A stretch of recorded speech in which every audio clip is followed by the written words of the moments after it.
about IO, and they won't come after you because we don't have it. So anyway, but anyway, so I want to do today a little bit differently. I want to talk about my experience with hiring. And I watched another, I don't mean this as hate towards another webinar, but I watched a little bit of another one, and they started talking off like, well, I think you should pay $18 an hour. And no, we got to pay 25, we got to pay 20. And guys, that's all going to be relative to your area. Obviously, I'm in South Georgia. I'm in the South. We could probably pay less than somebody in Chicago. They got a whatever minimum wage of like $50 an hour, whatever crazy part it is. But I do want to go over. I got a little outline, so bear with me here. But I've got a few things that I have learned over the years, and then at the end, I want to get everybody's opinion on what you've dealt with and all that kind of good stuff. So first off, I want to put a disclaimer out here. if you are like me, you're just starting off. Years ago, I was paying under the table. Okay, I'm gonna say what most people won't say, but it is what it is. I've learned, I've grown, I've expanded. It is what it is. I get a high schooler that's coming to help me. I'm gonna slip them some cash. You know what I mean? So anyway, that's a disclaimer. So with anybody who's watching this in perpetuity on YouTube or the Skool group, please understand you need to check with your state laws on how you can pay people. There's a lot of people in groups that say you can 1099 your employees. In my state, you can't do that. So you have to look at your state, okay? Unless they're driving their truck, paying for their gas, they're considered an employee. Even if they're doing all that, they're probably still an employee, but I don't want to get into all that. You need to talk to a legal advisor. So first off, 10 years ago when I started hiring people, after I started kind of evolutionizing into growing and expanding, was when I first started out, I was paying guys hourly. And I think I was paying 10 or 12 bucks an hour. I was getting 10 or $12 an hour work. The problem with this is I was a full-time youth pastor at the time, and so I worked a full-time job. And so the final straw with this, after, I don't know, 3 months I had two brothers working for me, and they were ever more bottom of the barrel. I was hiring back then anybody with a pulse, and the straw that both broke the camel's back was I went in one day, and they had like 6 inflatables to clean that week. And this was Tuesday through Thursday, non-delivery days. And I went in and I was like, how many hours do you got? Well, we got 24 hours. So I started doing the math, obviously. 6 inflatables, 24 hours. I was like, so you guys are telling me it took you 4 hours to clean each inflatable? Oh, yeah, boss. They were really dirty. They were really super dirty. I'm like, no, guys, this ain't going to fly. And so I went home. I thought about it. Came in the next day. I was like, I'm changing this up. I'm going to pay you guys hourly to deliver, and I'm going to pay you per unit. Because, guys, I would go up there randomly. Like, if I was on my lunch break, I'd go up there and run into the shop, and they'd just be sitting there on their phone. I watched one of the guys clean. It was like slow motion. I was like, I don't work like this. And I know you're not going to work as hard as I work in this industry, but there are going to be some requirements. So I ended up losing both of those guys, which in hindsight was a blessing. They were the wrong people. At this point in my business, I was ready to give up. If somebody would have asked me, if somebody would have said, hey, listen, I'll give you $20 for this business. At that time, I had 20 inflatables. I would have said, come and take it. I'm done. So this was a big, big learning curve. So after that, I hired the right person by accident. And this actually, he was a state champion wrestler in high school. So he had the work ethic and he had the drive and all this. But he was super hungry. He had his mama was a single mama, had 5 other kids. She taught those kids work ethic. So work ethic was one thing I learned. Obviously I had it, but I had to learn how to spot that. So what I would suggest 100% is look for athletes. Now, the problem with that is going to be that a lot of times, Fridays and Mondays, if you're doing deliveries or pickups, we talked about this last week, sometimes they're going to be hard to get. But on the weekends, I'd 100% use it. What you have to figure out is going to be you have to train them. And in the state of Georgia, they have to be over 18 to be able to have their medical DOT card. Now, if you don't have marked trucks, Will DOT pull you over? That's a question you have to answer between you and Jesus. All right. So that's a risk that you might have to take. But my next pay rate for employees was the hourly for deliveries and the flat rate for combos. Now, I don't necessarily want to get into the pay rate I was paying, but I'm going to tell you real quick. I was paying $20 for a bounce house, 25 for a combo, 30 for a water slide or obstacle course. This, in my mind, I was like, okay, if somebody's going to be on their phone, while they're cleaning this, like, or talking on the phone, I don't want to micromanage. I'm not a micromanager. I want to pay you to do the job. If it takes you 2 hours, well, that's on you. Because I know that a bounce house should take about, by the time you unroll it, clean it, roll it back up, it should take you 30, 40 minutes. If you're going to really clean it well, vacuum it out, wipe it down, all that good stuff. So it's all about work ethic. Um, at this point, this was about when I had this young man who was the wrestler came in. This was that pay scale I paid him on. So then after that hourly rate for the delivery and the flat rate for cleaning, I moved to a commission based model. So I went and I was tracking on the hourly for deliveries. I was tracking them with the GPS. You guys remember the back in the day, about 7, 8 years ago, they had the device you plug into your truck. They might still have them. I don't do it anymore, but it was called Hum. They had different options, but I found myself, I'd be on the phone and I'd be looking at their location. I'd be like, I'd get mad. I was like, what is taking them so long?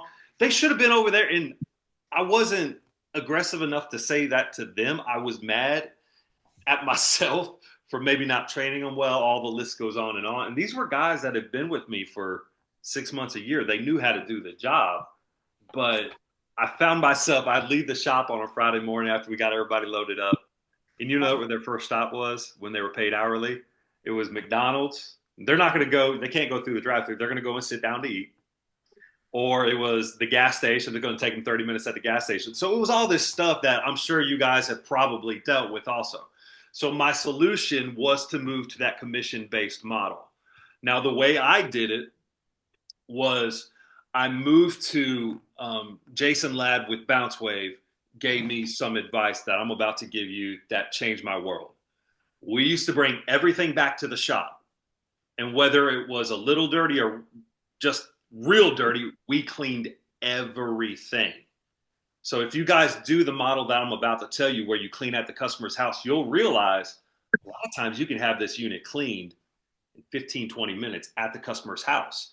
And so then we just touch it up when we deliver. So if that's the first time you've ever heard that model, you might be thinking what I thought when I first heard that. And that was, oh no, what are customers going to say when they see me cleaning this? You know what they're going to say?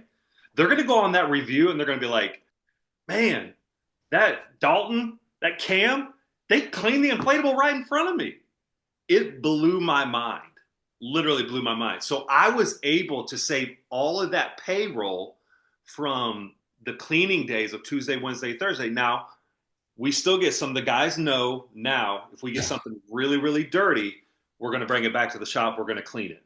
But these water slides during the busy season, guys, they're going out every week. And so if it sits up for over 2 weeks, that's when we unroll it again.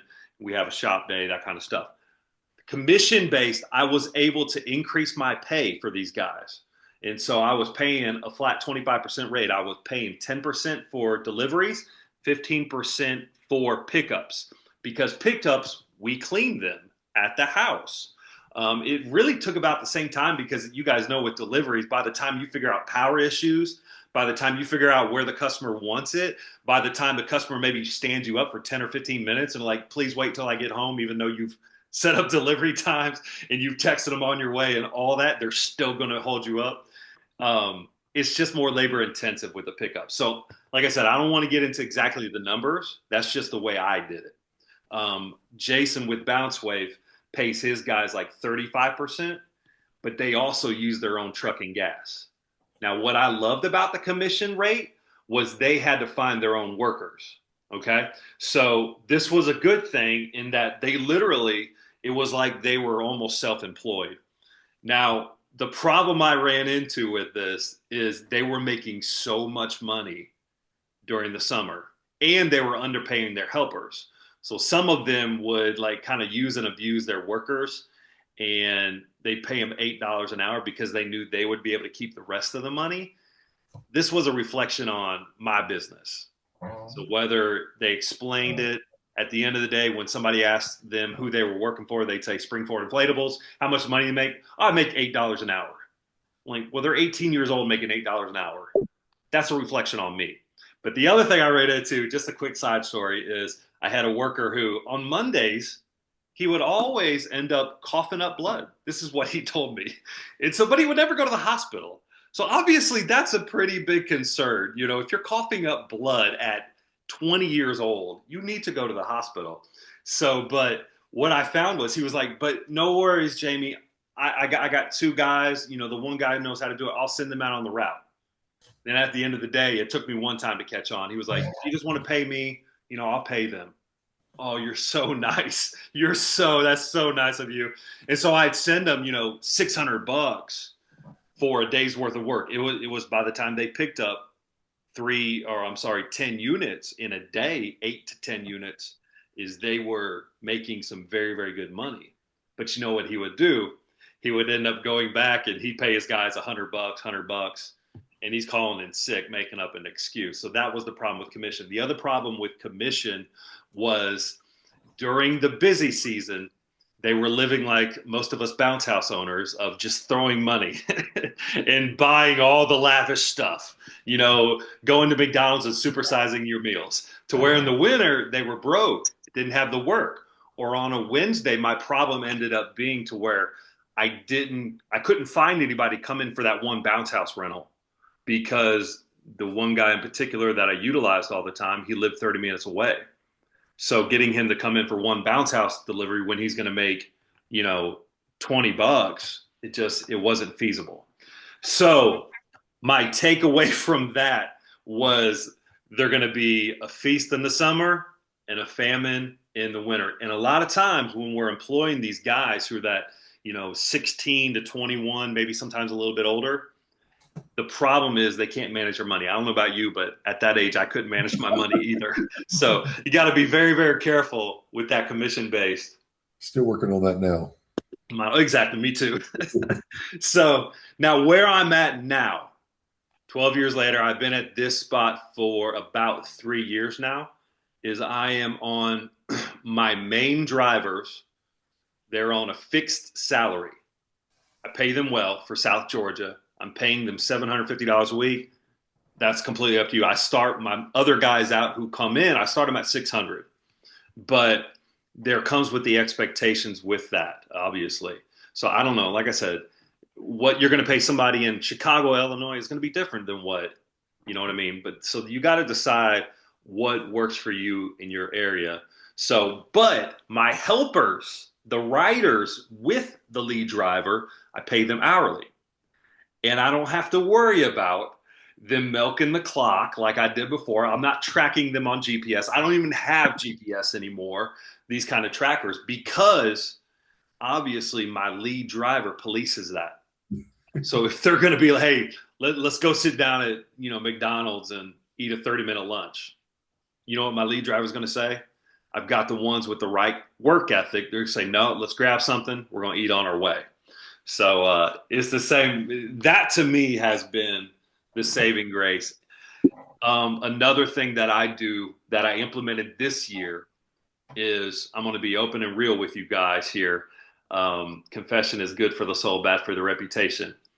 But 2 years ago, December 1st came and I had 4 full-time guys. So I've got payroll going out of somewhere over $3,000. I'm paying a lady $400 a week to answer my phone.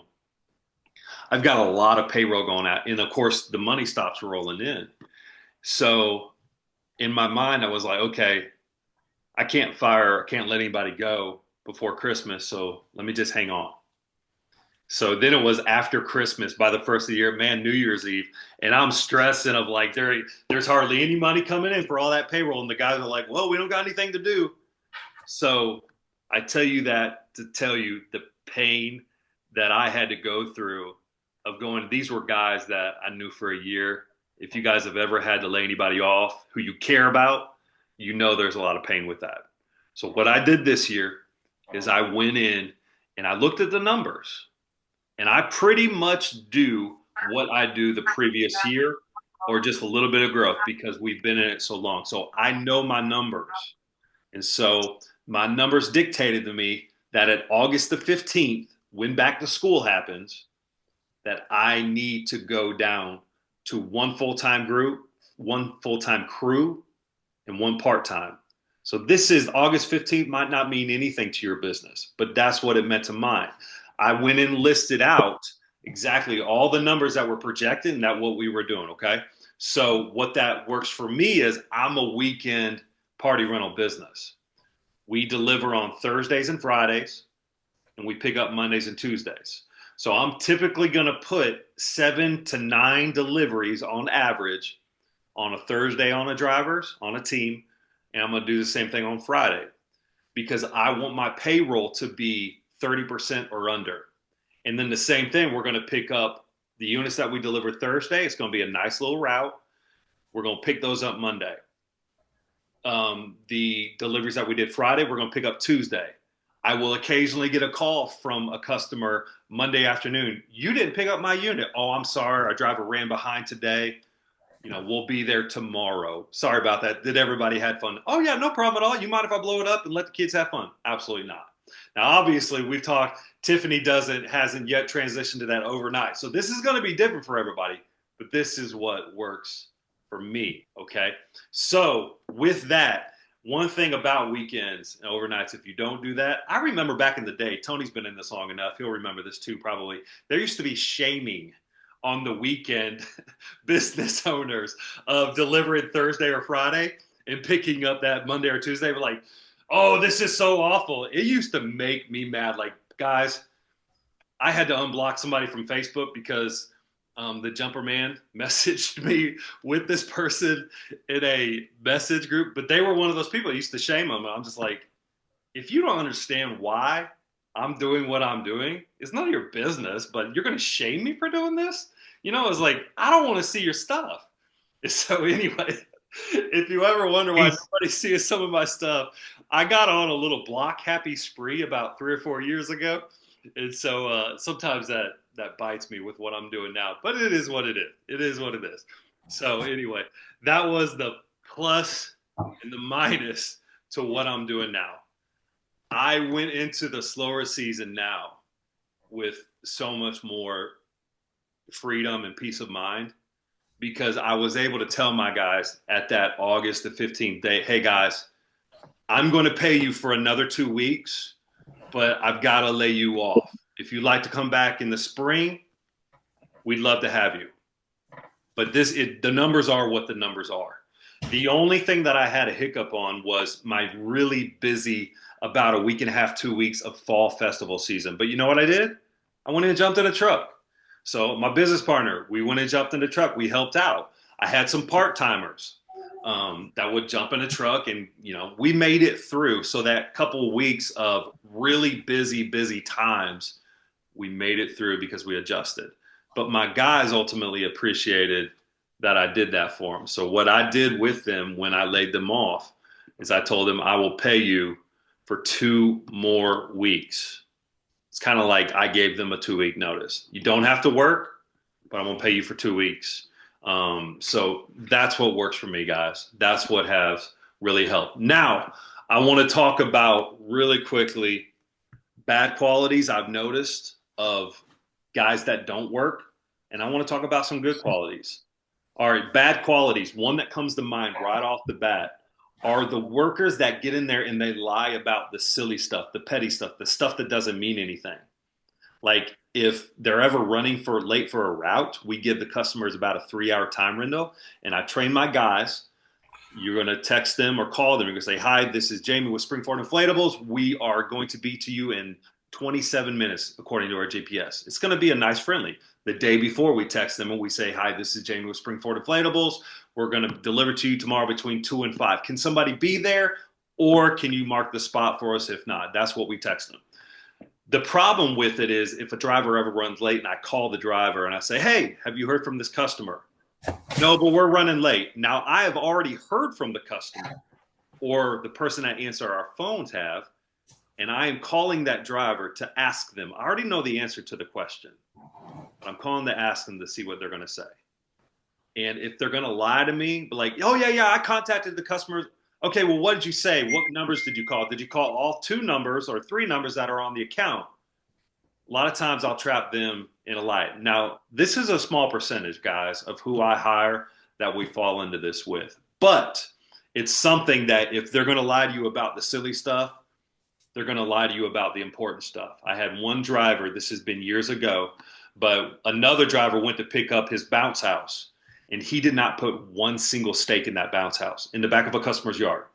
So obviously, we all know, we're all professional enough to know that is a huge red flag. And so I immediately called that driver. I said, hey, Princess Bounce House, did you stake that down? Oh, yeah, absolutely. I was like, okay, because our other driver pulled up and there weren't any stakes in there. Oh, yeah, no, I staked it down. Guys, obviously he didn't stake it down. So I cannot keep somebody like that that's going to lie about that. Now, I will give warnings. I'm not going to get into all that, but that is what it is. You cannot fix somebody who's going to compulsively lie. When I hire somebody, the motto is, and the guys have heard me say it enough, that you got to do two things to stay employed with this business. You got to show up to work, don't call in sick, and don't lie, and you got to clean. Okay, those three things. So I'm very, very forgiving. Don't lie, but you also got to clean the units.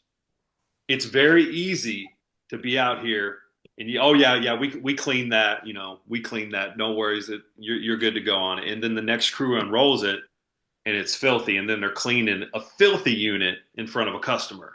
Obviously, that we don't want that to happen. So that's the main things I tell a new employee. And my guys, they echo that every time that they're training a new employee. So the other thing that I try to do with my guys, especially the ones that I know are going to stay with me who are on salary, I try to reward them with time. Okay, so they're going to make the same amount of money no matter if they're working 50 hours or 30 hours. So I don't want to punish them by saying you got to work 7:30 to 4:30 every day. If I'm giving them 7 deliveries, they know that, hey, if I get these done, then I can leave. Now, they also know that if they set up a unit wrong, if they have any issues, they have to go back and fix it. They're salaried employees. It is what it is. But I try my best to reward them with letting them know and showing them that if you only work 6 hours today, but you busted your butt, you worked smart, worked efficiently, I'm gonna let you go home.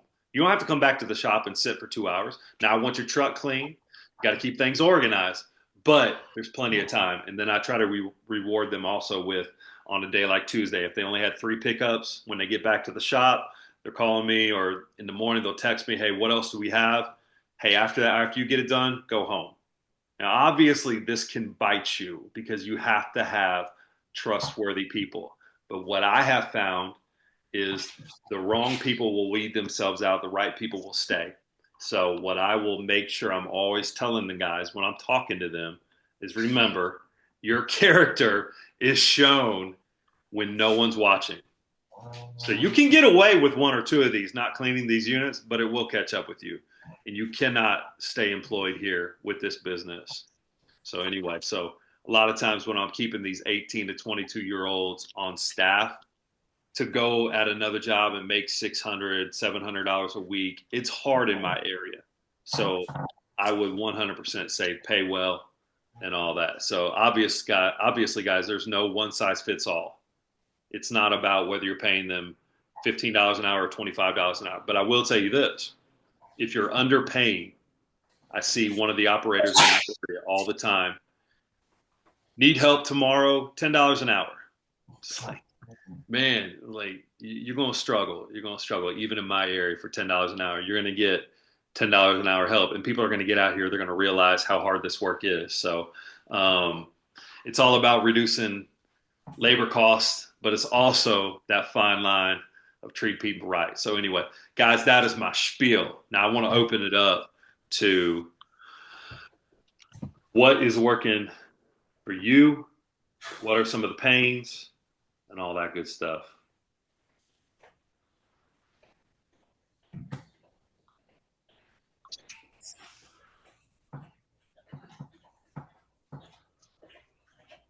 Are we going in order or what are we doing? No, you're the first, Mark. I, I'll be honest with you. I mean, we haven't really had a lot of pains. I had a young guy who, in my area, decided he didn't want to go to school. So I was able to take him. I paid him $15 an hour, but I bought his lunch. I paid him from the time we left and then to the time to our last one on the way home. The ride time, that didn't count. We just stopped to pay when we were done. And it was mainly me, him, and my wife. And then I got a little slow here the last few months, and it's just been mainly just me and my wife. But I've been talking to him. He's coming back. So I've been fortunate with him, and he's actually a really good worker. I want to pay him more, but we also, being new, we have to get it established and really get going really well. And eventually I'll be able to pay him more or go to a different thing because I want him to be able to drive, so on and so forth. But he's been with me from the beginning. So me learning, he had to learn with me, and it's kind of worked out pretty good. He's been a pretty good kid so far. That's a good way. That's when they can be right next to the owner learning, man. I mean, nobody's going to do it like we do it, guys. Absolutely nobody. You're going to set the precedent. And so the way you clean, you can rest assured you're going to be lucky if they clean the way you clean. You're going to hope for about 80%. Okay. And the church said, amen. So. Yeah. I'm not sure if anybody cleans like my wife expects us to clean. Because my wife thinks it has to be cleaner than the day it came from the factory. Probably cleaner than that.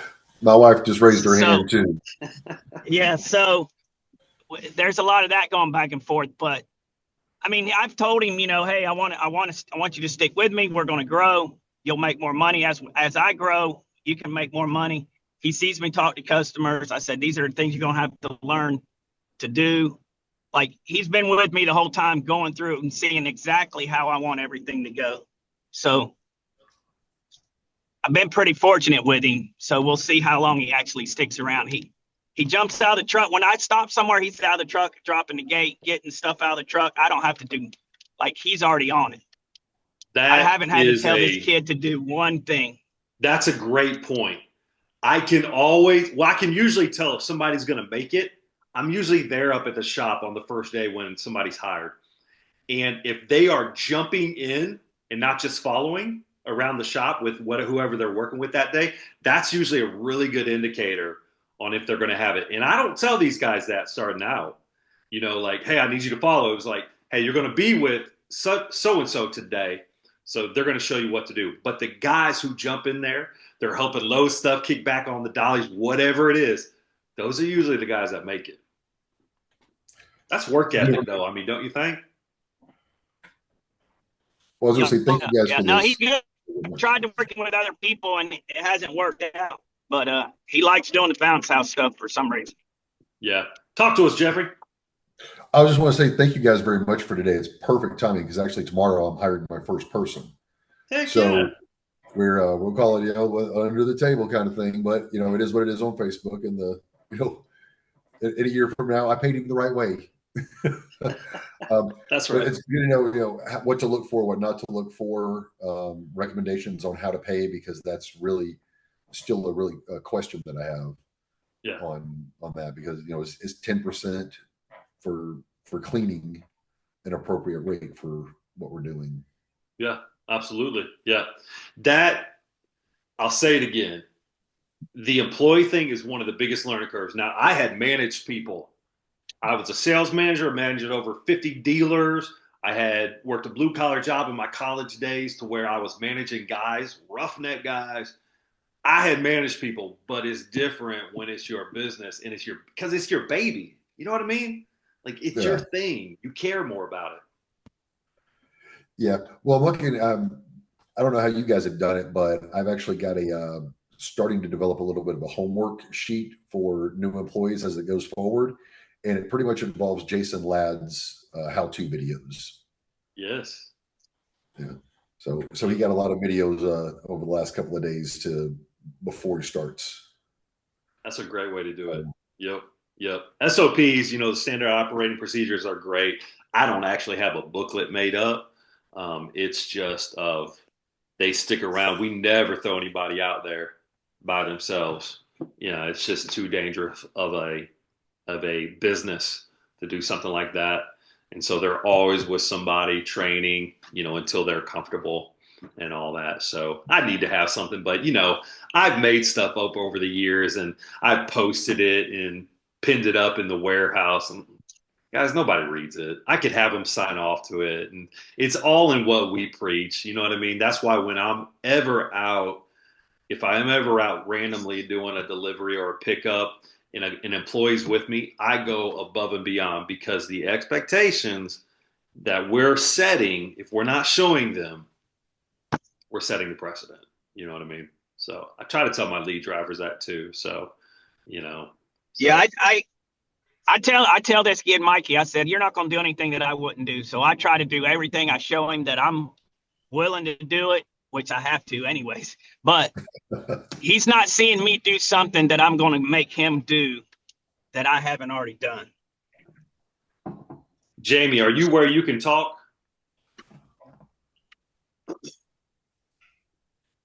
Jamie's got a couple of employees. I know Tony. I don't know if you can talk or not, Tony, with being, but look at that man. I mean, he's in the bounce house doing it, multitasking. You guys got employees? What the hell?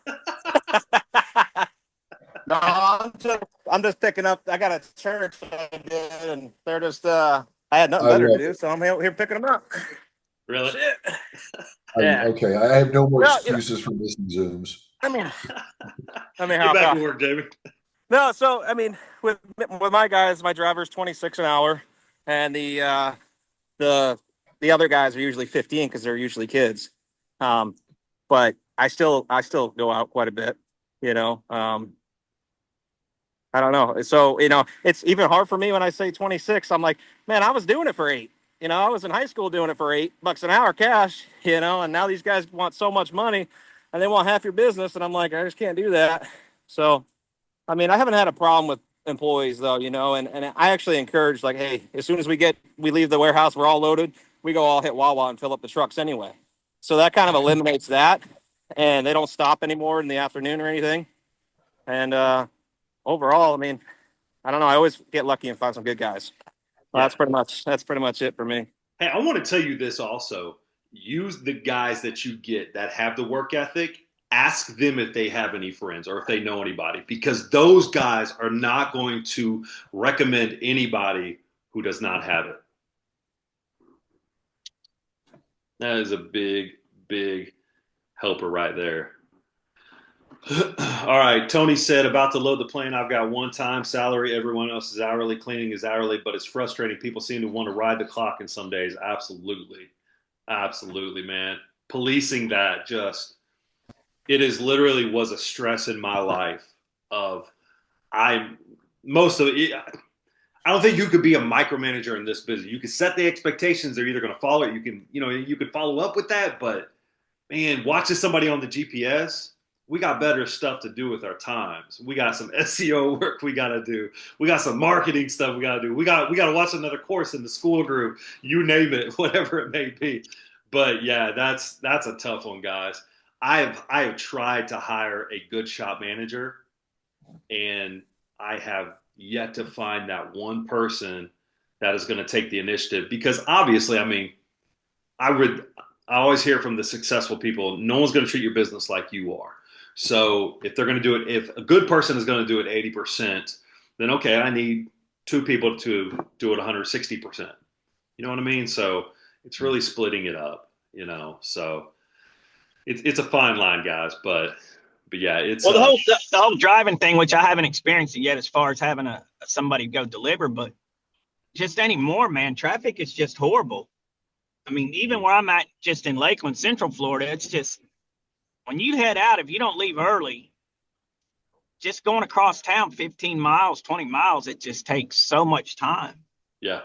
So maybe that slows down, maybe another driver that's probably not as fast, but I don't know. That's a great point because, it's like Jamie's in Melbourne. I know that's a little east of Central where you're at, Mark, but your guys' traffic is going to be different from mine. Your traffic is going to be different from Atlanta, to where that's why some of these guys are charging enormous fees for if they're going 15 miles, because that 15 miles is like an hour. You know what I mean? So to where me, if I'm driving 45 miles, I'm going to charge, probably $100. But the 45 minutes to me, it's 40 straight miles. You know what I mean? So the employee time, we're not getting stuck in traffic down here in South Georgia. That's why you always got to be careful who you're taking advice from, when it comes to that kind of stuff. So, and I just wonder if I can point this out real quick on that point. From where Mark is, he's in Lakeland, Florida. I'm up in just outside of Clermont, Florida. We're maybe 45-minute, 50-minute drive across a swampy area away from each other.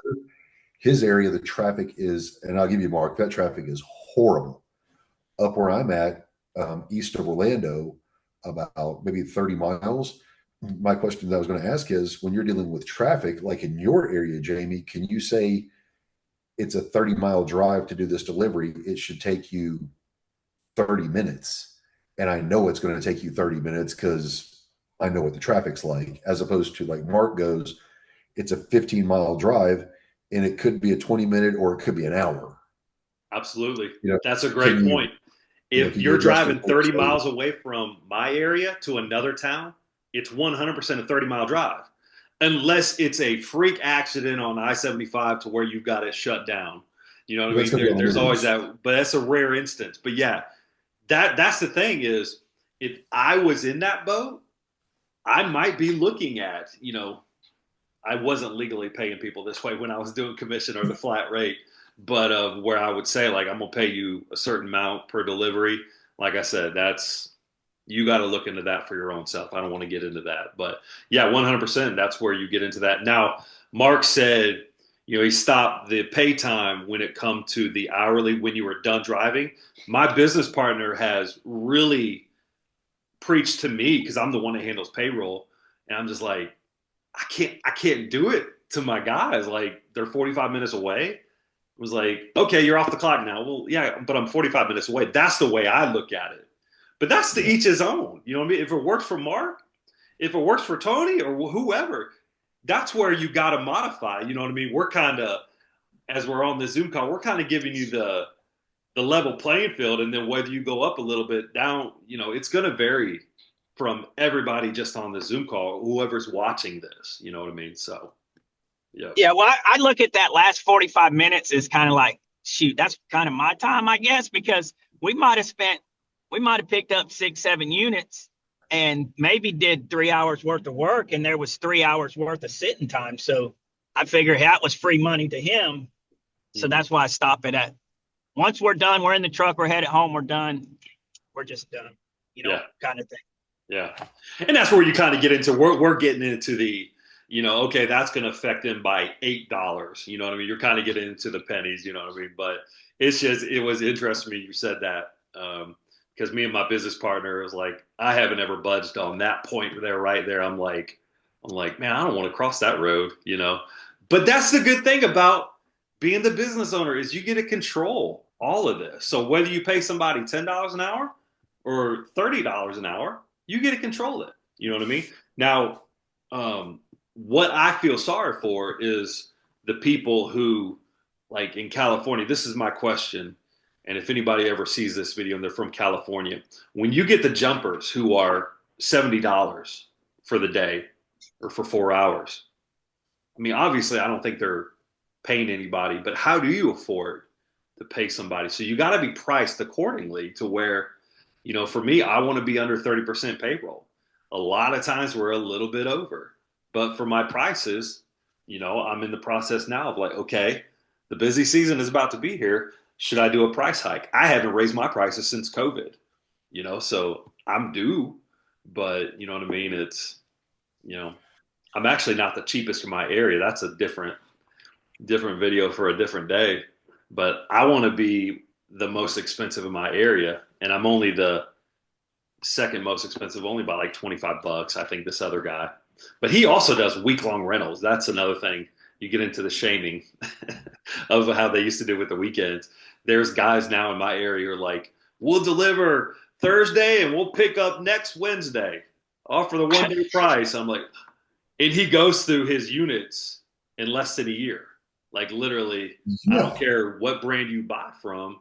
That's the problem. Now with my weekend rentals, I'm going to go through units quicker than what a Tiffany does with not doing overnight rentals. But this is at the end of the day, whether you don't want to do overnight or weekend, this is kind of like the payroll thing. It's all up to us, you know? So I never understood, like, which I guess I should understand. It's not that hard to understand. It's if you don't do the overnight or try to charge maybe $50 for the overnight or 75 or whatever, I see different things. And you got all these units out. Are we picking up in somebody's yard at 12, 1 o'clock in the morning? Does the customer want you in their yard at 12, 1 o'clock in the morning picking up these units? If people in my area do that, I can say they do 4 and 6 hour rentals. And I've had customers complain to me later on that they didn't like the previous company because they were at their house at like 11, 12 o'clock at night doing pickups. This person that I told you did the week-long rentals, this is another video for another day, but he brags that he's got 100 units. He doesn't have a website. He answers the phone himself. He writes it all down on pen and paper. Like, this is not sustainable. But I tell you this, I have literally heard that he is at people's houses at 2 a.m. in the morning. And I don't care what area of the United States you're in, that's a good way to get shot. Because if you come rolling up and my dog starts barking to him, I'm going out there with my 9mm. Now, I probably won't hit you because I'm not a good shot. But I'm like, that's customer service. Like, even if you tell somebody, how do you, like, but he does all the deliveries himself. In my running joke with one of my other competitor friends, it was like, he's not going to be around. It's not sustainable. You can have 100 units, but if you're doing all the deliveries and you're going to work 24 hours a day, like for 2 days in a row, it's not sustainable. So anyway, yeah. Tiffany, what is your cutoff time? Because I know you're not doing overnight rentals, right? Right. So up in last year, we had our rentals listed. Sorry, my lighting in here is really terrible. We had our rentals as 6-hour rentals. So a lot of times if people started, 10 or 11 a.m., we were picking up by 5. I did start to kind of play with if it was after, say, 7 p.m., 7 to 8 p.m., then we would leave it overnight as long as rain wasn't in the forecast. But we also have 3 trucks and 3 trailers. So I could send 2 teams out at a time and say, hey, you guys are going to go pick up these 4 or 5, and then another team's going to pick up another 4 or 5. Simultaneously, so that if we're picking up anywhere from 5 to 7 p.m., everything is around Springfield. There's kind of suburbs that are within 10 minutes. So, the routes ended up where you were within 10, 15 minutes of each other when you went to pick up. So, I would say the latest any of our guys are picking anything up, if it was like a church event that lasted till 8, whenever it's still light longer, in the summer months, they might be out till 9. But we're definitely not in anyone's yard. I would say we're not picking up anything from a residential customer after 8 p.m. Somewhat, I don't want my guys out, that late. So, yeah, I don't know. It rains so much here. It's just hard. It's hard for me to leave stuff overnight. So I'm working on it. One day you'll come over to the dark side. I know. Well, and then it's just figuring out in my IO how to adjust, the stuff in my inventory and things like that. So I'm considering it. I know Jamie has on his where it's like after, I think if it's after a noon setup, then he leaves it overnight. And so I'm just trying to wrap my mind around if we're still doing 1-day rentals and we don't do everything overnight. I'm not sure. I just 100% know our churches aren't going to want us to leave stuff there overnight. I just can't wrap my mind around it yet to know how to not make it worse. Yep. I don't leave. I've got a church that they're going to let us. It's actually going up in an elevator to the second floor. It's a Baptist church in Valdosta, but we're going to deliver it Friday. The event is Saturday from like 2 to 4, but we have to pick it up right at 4. And so that's one of the ones like, okay, we'll do it. But I'm going to have 4 other units down in that city that's 45 minutes south of me. So now luckily I got my salary guy, so I don't got to pay anymore. But that's where I'm jumping into like, man, I got to go back to that city. I'd rather go back on Monday, but it is what it is. That's one event. There's another one that's a park that Saturday, I don't even know what time it is. I got to get the event times for it. But, that's where sometimes it is what it is, where we got to pick them up. But, a lot of times it just comes out of fear and like just being slow to change. Like Jamie will tell you in our group chat, like I'm the worst at like I want my business just to stay the same every single year, wash and repeat. Like, so it's more just me having to redo everything on my website and like I'm just slow to change. And so I'm not saying I'm right. I know it's probably easier. I just am really slow to change. And so I'm getting there. What it's all about. We all look back on it, and I look back on it 7 years ago. I'm like, why didn't I do booking software sooner? Why didn't I pay my guys this way sooner? That's what entrepreneurship is. It's all about adjusting, and we're gonna learn and move on. You know what I mean? So I'm trying to learn from your mistakes. Exactly. And you know what, guys? That's one of the biggest reasons why I wanted to do Skool is because I'm like, man, if I can just help people. Because one thing I think we're missing from the industry right now is back in the day, and especially I can speak for ERS, like they were teaching you how to do city landing pages. Well, then they came in a few years ago and was like, no, we're going to charge you $1,000 a month to do SEO. Yeah, but if I'm successful, I can't afford $1,000 a month right now. I'm bootstrapping a business. You know what I mean? So that's kind of my goal is like, I was thankful that somebody was there to help me. And I feel like it's become so monopolized right now in the industry that everybody's like, I think that's why I got banned from some of these groups. Is like, I went in there, was like, hey, if you can't afford to pay somebody, come learn it, come do it. You know what I mean? Unless you're one of my competitors, then, don't come. Yeah.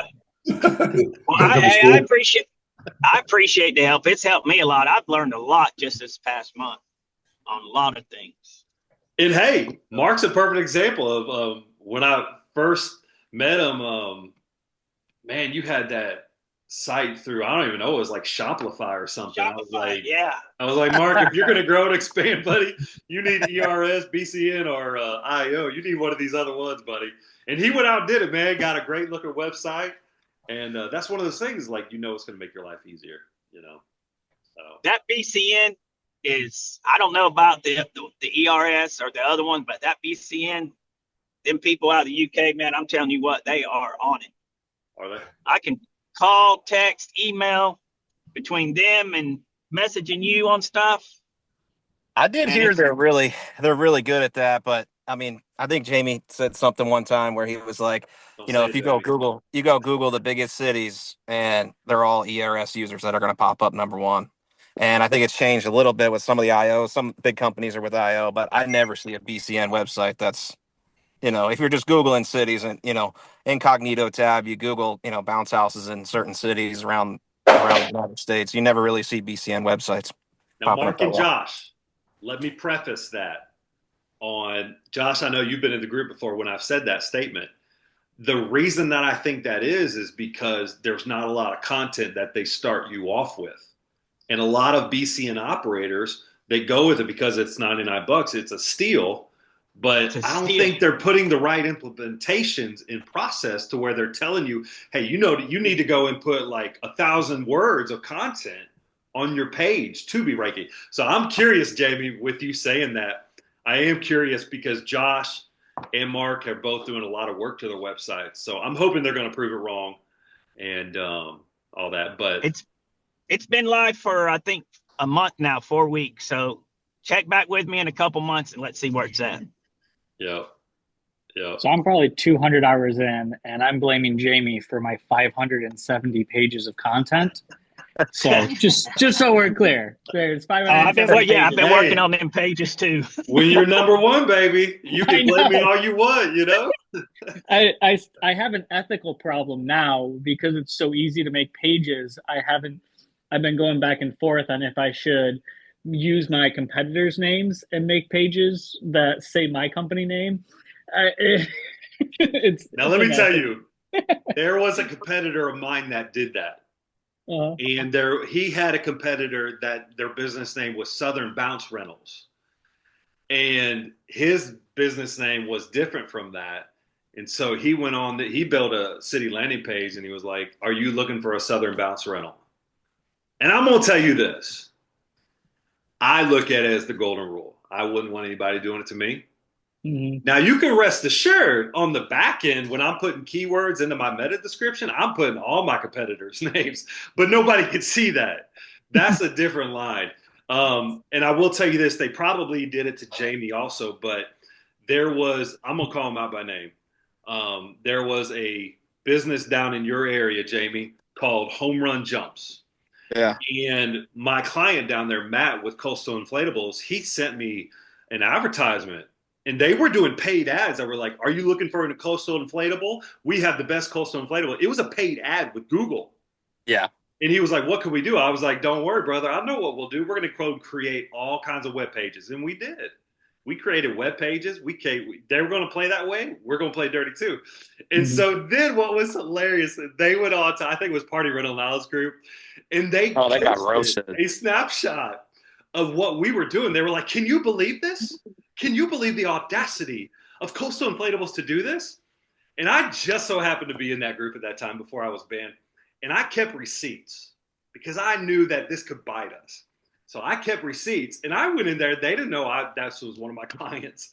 And so I posted. I was like, oh, this is funny. You know, this is the pot calling the kettle black because, look, this is your Google ad. It says Coastal Inflatables. Well, huh. And here's the date. This is a little strange anyway. So then she got on there. I think it was a lady.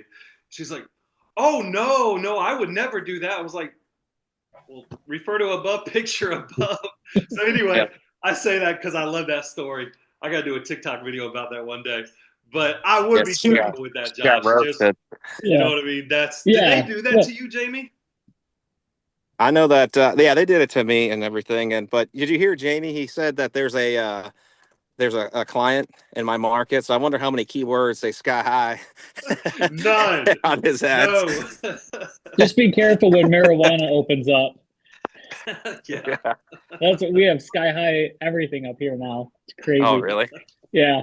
Hey, Mark, the solution for your traffic problem is very simple. You get a very big truck and you put spikes on the sides of your trailer and the sides of your truck, and you put a deer stopper on the front of it. And then you're fine. You can go through traffic and everyone can get mad at you, but you're bigger than them. So yeah. That's what we do. And my trailer is low to the ground. It's like 2 feet off the ground. And someone gets mad at me, you know, my trailer can flip your vehicle. Like, so don't mess with me. That's what I do. Competitor's business name on your truck, you know? Yeah. Well, we don't put it because, so thankfully in Michigan, DOT changed to 16,000. But there is a chance that DOT will pull us over and be like, do you have all this? And so we are commercially insured and we have all that stuff. So like, thankfully we're good there, but we don't want to deal with DOT at all. So. All right, guys, we're right at an hour. Does anybody else have anything? I always want to respect everybody's time and all that. I always enjoy talking to you guys. Yeah. So the only thing I got was like, I put my staff guy, I told him May through October because that's my season up here in Michigan. Yeah. So if you're on the fence of like, you know, Jamie's got his crew from this time to August 15th, you know, you can tell him, hey, I'm paying you X number of dollars from this time to this time. This is the contract. This is what we agree upon. And he knows that like when we get phone calls and my wife can't go handle it, he's getting the job. But my wife can outwork almost any guy I hire. So that's how they keep their job, is if they can keep up with her. Yeah. So. Yep. Jeffrey, what do you got, brother? Oh, I was saying bye. Oh, okay. That was it. You're raising your hand, man. Well, it's good to see you guys. We will see you next week, same time, same place. All right. Thank you, man. We Well, appreciate nice it. meeting you guys. Thank you. Yep. Yeah. See y'all.